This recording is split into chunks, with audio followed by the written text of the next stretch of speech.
हाल ही में ट्रम्प सरकार ने H-1B वीजा की फी बढ़ाकर $1 लाख कर दी है। यह कदम स्किल्ड इमिग्रेंट्स और ग्रेजुएट स्टूडेंट्स के लिए बड़े बदलाव की ओर इशारा करता है। इसलिए ये खास वीडियो हम लेकर आए हैं जहां पर बताएंगे कि ये जो नया नियम है वो किस तरह से NRI स्टूडेंट्स और प्रोफेशनल्स पर असर डालेगा और कंपनियों और यूनिवर्सिटीज पर इसका क्या प्रभाव होगा।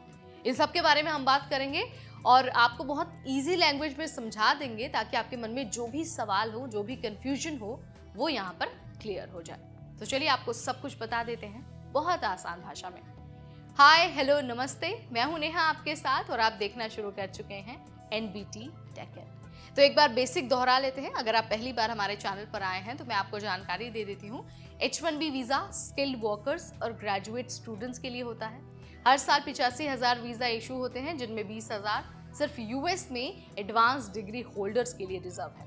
ये वीजा खासकर टेक कंपनीज, यूनिवर्सिटीज और हॉस्पिटल्स के लिए बहुत इंपॉर्टेंट है। तो ये हमने बेसिक जान लिया। अब आपको ना एक रियल लाइफ एक्सपीरियंस, एक रियल लाइफ कहानी के जरिए बता देते हैं कि कैसे ट्रम्प ने जो फी हाइक की है उसकी वजह से जो इंटरनेशनल स्टूडेंट्स हैं, जो प्रोफेशनल्स हैं, उन पर क्या असर पड़ रहा है। ये जो मैं एक्सपीरियंस आपको बता रही हूँ ना, वो सतीश का एक्सपीरियंस आपको बताने वाली हूँ। सतीश H-1B वीजा के जरिए यूएस में पढ़ाई खत्म करने के बाद काम करना चाहते हैं, लेकिन क्योंकि अब जो फी है वो बढ़कर $1 लाख कर दी गई है और साथ में ट्रम्प गोल्ड कार्ड भी पेश किया गया है जिसमें $1 मिलियन निवेश करने पर यूएस रेजिडेंसी मिल सकती है।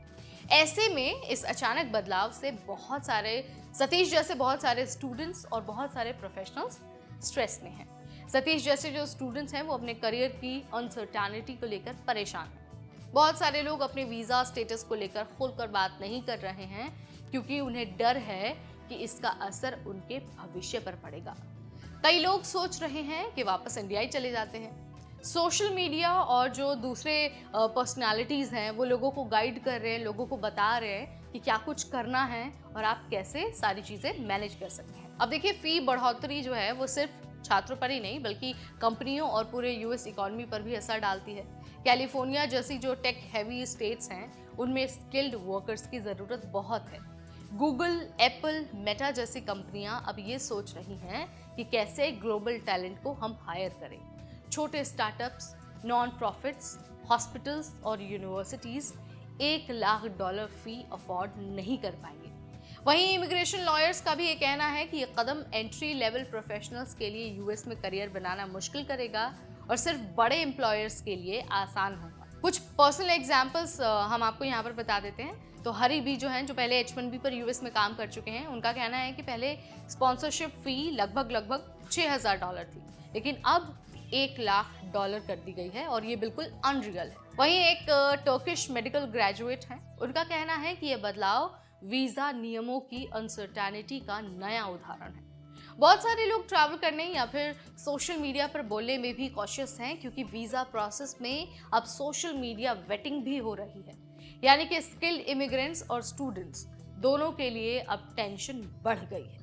आगे का देखिए लैंडस्केप जो है वो बहुत अनसर्टेन है। H-1B का जो डिमांड है वो पहले से ज़्यादा है और अब फी हाइक के कारण और कंपटीशन बढ़ने वाला है। छोटे एम्प्लॉयर्स और स्टार्टअप स्किल टैलेंट हायर करने में स्ट्रगल भी करेंगे।